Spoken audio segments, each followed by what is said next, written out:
ફોરું આ બુધવારના દિવસે તે શું કરી નાખ્યું છે ગાઈસ? શું કરી નાખ્યું છે જોવા માટે ફૂલ વ્લોગ જોઈ લો. ગુડ મોર્નિંગ, જય શ્રી કૃષ્ણ. કેમ છો બધા મિત્રો? મજામાં જશો તો સ્વાગત છે આજના નવા વ્લોગમાં. અને વ્લોગની શરૂઆત આપણે બપોરના કેટલા વાગ્યા છે?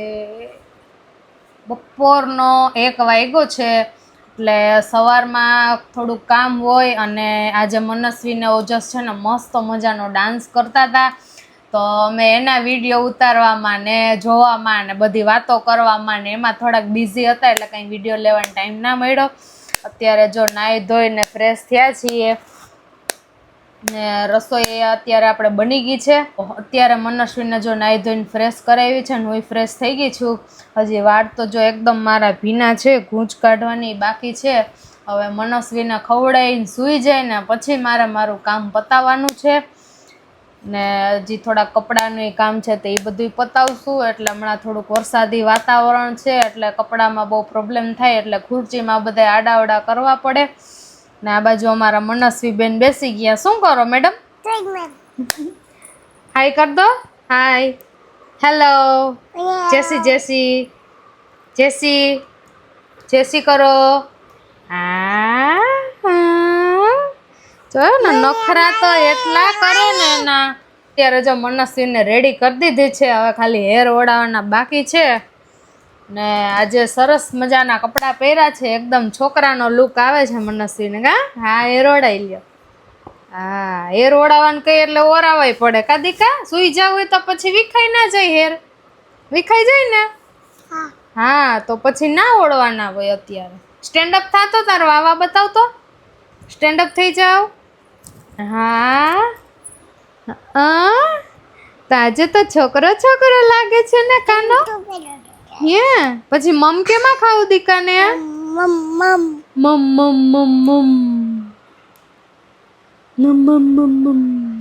હું મારું કામ કરતી હોય ને મનસ્વી બેન મસ્ત મજાના સુઈ ગયા હોય. મનસ્વી ઉઠી ગઈ છે ને જો ઉઠીને સીધું એને છે ને અહીંયા સ્ટેન્ડ ઉપર ચડવા જોઈએ.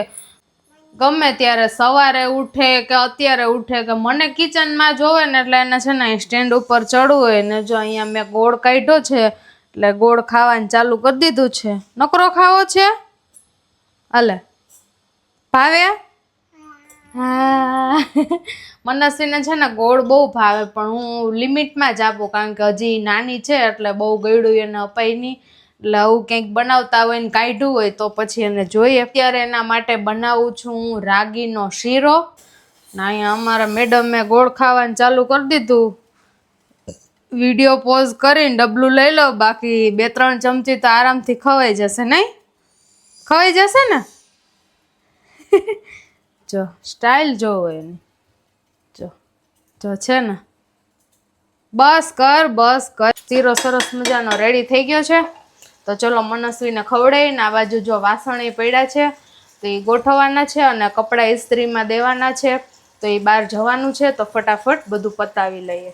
તો ગાઈસ દેવીને આવી ગયા ઓફિસેથી, અને ઓફિસેથી આવીને આપણે આજે સીધા મનસ્વીને આપણે બતાવવા લઈ ગયા હતા, કારણ કે એને થોડુંક ફંગલ ઇન્ફેક્શન જેવું હતું.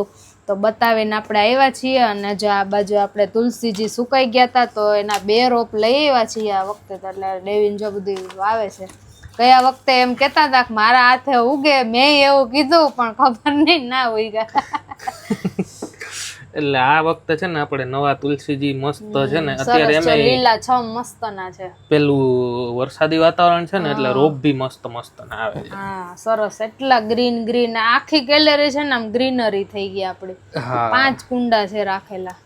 હવે જોઈએ આ તુલસીજી વાવી દઈએ ને પછી કેવું આનું ચોટે કે નહીં ને? ચોટે છે. ચોટી તો જશે પણ સુકાઈ જાય છે, યા તો પાણી વધી જતું હોય કે પછી પાણી એવું પેલી તિરાડ થાય ને પછી પાવ. પણ આ ઠંડુ વાતાવરણ હોય ને એટલે ખબર નહીં તુલસીજી ના ચોટા. બાકી જો આપણું એલોવેરા વાવેલ હતું એ સરસ થઈ ગયું. આ બાજુ ધન વેલે એટલે મસ્ત જ ચડવા છે ને. એવું હતું કે પાણી તો પાઈએ આપણે, પણ જોડે જોડે તડકો બહુ વધારે લાગતો એટલે સુકાઈ જતું ને તડકોય લાગતો. ઓલું જો પેલું વૃક્ષ છે ને આ એ સુકાઈ ગયું હતું, પણ હવે એમાં પણ જો નવું સરસ પાછું પાંદ આવવાનું ચાલુ થયું છે. હા, હું હજી ત્યાં એની જગ્યાએ બીજું કંઈક નાખવાનું વિચારતો હતો, કંઈક બીજું વાવીએ આપણે ત્યાં.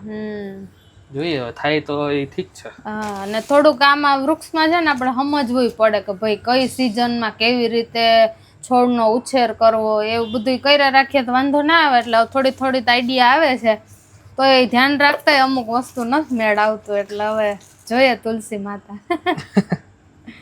ને બાકી તો જો આપણે 20 વાળામાંથી ખરીદી કરી એવા ચીપટાની, કારણ કે અમારા મનસ્વીએ ઘણા ચીપટા અહીંયા ગેલેરીમાં ઊભીને નીચે નાખી દીધા છે. એટલે મારે અત્યારે ચોમાસામાં થોડાક જોઈએ એટલે નવા લેવા પડ્યા છે.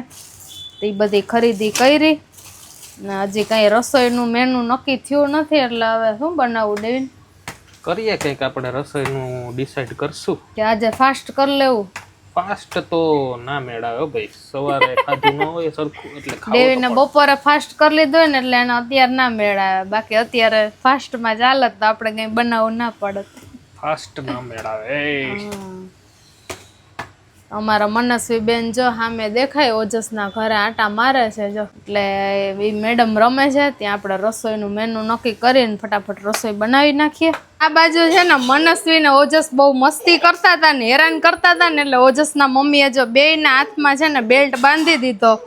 એટલે બે ગમે ત્યાં જાય ને એટલે ભેગા ને ભેગા જ રહીએ જો. જો એક ખેંચે ને તો બીજું ખેંચાય એવું થાય. પડશો તો બે એક ગાય. જો મોજ પડી ગઈ બે ને. જો એટલી દોડા દોડી કરે છે ને, જોશ લગા કે ઉઈસ્યા. જો મજા પડી ગઈ નહીં બે ને? હે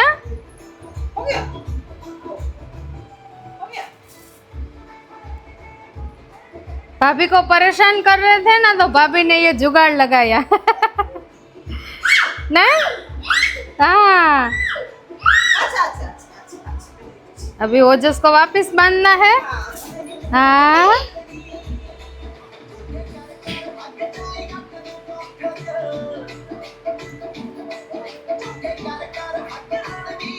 ये दोनों को बहुत मजा आ गया. देखो वापस लगाने के लिए बोल रहे हैं. મજા આવે છે. પછી બે પડશો તો ખેંચા ખેંચીમાં. બેસી ગયા છીએ આપણે જમવા માટે.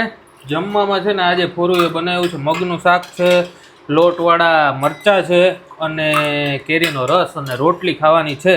અને અમારા મનસ્વી બેન પણ જો અહીંયા સાઈડમાં બેસી ગયા છે અમારી બાજુમાં અને કેરીના રસના એવા બગાડ કરે છે ને. જો કામ વધારે, કેટલા તો વાસણી બગાડે છે, અમને ના ખાવા દે ને પોતે ના ખાય. મનસ્વી આ શું કરત બેટા તું? તે તો જમી લીધું છે દીકરા, તો પછી શું કામ બગાડે છે? હવે બોરીન ખા. એમાં હું મજા આવે કઈ? તો ખાઈ તો લીધું તે હમણાં. આખી રહી ગઈ છે મનસ્વી, એટલા માટે છે ને પાછી ખાઈ છે. અને આજે છે ને ફોરુએ લોટવાળા મરચા બનાવ્યા છે. એનું શું રીઝન છે ફોરુ? આજે કેમ ત્યાં મરચા બનાવ્યા? લોટવાળા મરચા નહીં, મગનું છે. રીઝન મગનું છે? હા, મગનું છે. કે મેં એવું બધા પાસેથી સાંભળેલું છે અને રીલમાં જોયેલું છે કે ભાઈ બુધવારના દિવસે છે ને મગનું શાક બનાવવું જોઈએ. પણ હું એવું કંઈ બિલીવ કરતી નથી. એટલે આજે અણસંજોગોમાં છે ને મગનું શાક બનાવાઈ ગયું ને પછી મને યાદ આવ્યું. એટલે હવે એનું શું રીઝન હોય ને એ ખબર નથી. એટલે જે લોકોને ખબર હોય એ લોકો કમેન્ટમાં કહેજો કે ભાઈ આ રીઝનથી બનાવવું જોઈએ. બાકી મને તો ખબર નથી. આ બધું એટલે ગાઈસ તો પછી અનપ્લાન થઈ ગયું. અનપ્લાન ફોરુએ બનાવી તો નાખ્યું છે મગનું શાક, પણ તમે કમેન્ટમાં જરૂરથી જણાવજો કે બુધવારે મગનું શાક બનાવવું એનું કંઈ એવું રીઝન છે કે હા ભાઈ બુધવારે મગનું શાક બનાવે, કે પછી લોકો એમને એની રીતે બનાવે છે કે ભાઈ ચલો બુધવાર હોય એટલે મગનું શાક કઠોળ ખાઈએ આપણે. લેડીઝ ને એવું હોય કે ભાઈ ફિક્સ કરી દે. ઓલા નથી હોટલમાં મેનુ, હોસ્ટેલમાં ફિક્સ હોય કે ભાઈ આ વારે આ વારે આ. એટલે કદાચ એ રીઝન થી લેડીઝોએ બનાવેલું હોય કે ભાઈ એવું બી બની શકે ભાઈ કે ભાઈ લોકો પેલું વીકલી ચાર્ટ રાખતા હોય કે આ બનાવશું આ બનાવશું. એટલે ખબર નહીં હોય શું હોય, પણ તમે કમેન્ટ કરીને જરૂરથી જણાવજો કે આનું કઈ રીઝન છે. કે ફાઇનલી આવી ગયા છીએ મનસ્વી બેન ને ચક્કર મરાવીને બહાર, કારણ કે આજે રમવા ગઈ હતી મનસ્વી એના ફ્રેન્ડ જોડે, બધા જોડે બહાર રમી છે. અને થોડા ઘણા છાંટા આવવા માંડ્યા વરસાદના, તો પછી આવી ગયા પાછા ઘરે બધા ચકુડિયા મકુડિયાઓને લઈને. બેનને બેસાડી દીધા છે આપણે જો અહીંયા રમવા માટે અને જમવા માટે બંને ચાલુ છે. જમવાનું ફોરું બેસી ગઈ છે જો કેડું લઈને. જો નાઈ ધોઈને ફ્રેશ થઈને સરસ મજાના નાઈટ ડ્રેસમાં આવી ગઈ છે. કારણ કે હવે મનસ્વી બેન ને છે ને આમ ખબર પડે છે કપડાની, એટલે હવે એને મેચિંગ થોડુંક આપણે પહેરાવે. જોકે પહેલાંય પહેરાવતા જ, પણ આ વખતે આ પેર સરસ આવી ગઈ એટલે મનસ્વી માટે લેવા. જો આપણી જેમ જ એને હવે નાઇટ ડ્રેસ ને એવું બધું મજા આવે એની, હે ને મજા આવે. નવી પેર હોય ને તો એને મજા આવે ને આપને મજા આવે. આપણે કેવું મજા લાગે આવે. ચકુડિયા, સરસ ચકુડિયો લાગે. ને જો આ ડોન બંદૂક લઈને બેઠો છે, ડોન કા નામ હે હમ હમ હમ. આ મનસ્વી માટે છે ને મેં રમકડાની લીધી છે, સાચી નથી, એટલે કોઈ એવું ના કહેતા કે ભાઈ આનો ઉપયોગ રમકડાની ના એટલે કરે. તે મનસ્વી માટે છે ને દિવાળી ઉપર લીધી હતી પેલા રોલ રોલ માટે, કારણ કે ત્યારે નાની હતી તો આપણે ફટાકડા બીજા ના લઈ શકે, એટલે એના માટે બંદૂક લીધી હતી. હા એટલે એને રમતા રમતા ખાઈ લે ને, એટલે જો અત્યારે ઈ કાઢી છે. હા. અને બીજું ગાઈસ છે ને, જો તમે છે ને બીજું બી નોટિસ કર્યું હશે કે અમે જે આ રૂમમાં છીએ ને, આ રૂમ તમને થોડોક નવો લાગતો હશે, કારણ કે આ રૂમ છે સેકન્ડ બેડરૂમ છે, સેકન્ડ માસ્ટર બેડરૂમ. અને આ છે અહીંયા અમે સૂતા નથી. દાદા દાદી આવે કે નાના નાની આવે કે એ લોકો આવે ત્યારે આનો યુઝ થાય છે, પણ અહીંયા છે ને અમને સુવાની કંઈક અલગ જ મજા આવે. ભલે અહીંયા એસી છે નહીં, આપણે એક રૂમમાં જ એસી નખાવેલું છે, એક રૂમમાં નથી નખાવેલું, તો અહીંયા છે ને સુવાની અમને મજા આવે છે. પેલા રૂમ કરતા અહીંયા મજા આવે નહીં થોડું? એમ થાય કે થોડાક દિવસ એમ થાય કે હાલો ને આ રૂમમાં હુવા જાય એટલે હુઈ જાય. હા, હવે ઠંડુ થઈ ગયું એટલે એસી ની કઈ જરૂર ના હોય, એટલે પછી એટલે અહીંયા આ રૂમ રૂમ મજા આવે. ચેન્જ. પછી થોડાક દિવસ રહીને મનસ્વી રૂમમાં સુવાનું, ચિલ્ડ્રન રૂમ. હા, ચિલ્ડ્રન રૂમ. એટલે ફરતા ફરતા હોય ને તો તમને વાતાવરણ આમ મજા આવે ને એક્સપિરિયન્સ એ રૂમ નો. બિલાડીની જેમ પેલા ઘર બદલતી હોય ને, બિલાડી 7 ઘર બદલે, એમ અમે રૂમ બદલીએ. એક રૂમમાં થોડાક દી હોઈએ, બીજા રૂમમાં પછી થોડાક દી આવીએ, એવી રીતે રૂમ બદલતા લે ને નવી નવી ફિલિંગ આવતી રહે. એટલે છે ને ક્યાંક આપણે બાર કોકના ઘરે જાય ને તો આપણે નિંદરમાં વાંધો ના આવે, કારણ કે આપણે બધું બદલેલું હોય એટલે નિંદર એક જગ્યાએ સુતા ના હોય એટલે વાંધો ના બરો. એટલે એવી ટ્રાય હોય છે, એવી ટ્રાય હોય છે. અને જો મનસ્વી બેન છે ને સુઈ ગયા છે, એટલે હવે આપણે એમને સુવડાવી અને પછી આપણે સુઈ જવાનું છે. સુઈ જવું ને થોડું હવે. હજી કેટલા તો મનામણા કરવા જોઈએ, અડધું ખાઈને હુઈ ગઈ, હજી ખાહે ને કરશે ને પછી તોય 12 વાગી જાય. અડધું તો ખાવાનું બાકી છે અને અડધું ખાઈ લીધું છે, તો ચલો એને આપણે ખવડાવી દઈએ અને પછી સુવડાવી દેવાનું. અને કાલે આજે વહેલું એટલા માટે સુઈ જવાનું કે કાલે છે ને ડેવિન ને બેસણામાં સવારે વહેલું જવાનું છે. સોસાયટીમાં એક જણ એક્સપાયર થઈ ગયા છે, તો ત્યાં જવાનું છે, એના માટે થઈને આજે વહેલો બ્લોગ પૂરો કરીએ છીએ. બ્લોગ વહેલો પૂરો કરીએ અને સુઈ જઈએ. તો અમારો વિડીયો આજનો અહીંયા વ્લોગ પૂરો કરીએ છીએ. વિડીયો ગમ્યો હોય તો લાઈક કરજો, શેર કરજો અને અમારી ચેનલને સબસ્ક્રાઇબ કરજો. જય Shri Krishna. Bye bye, good night.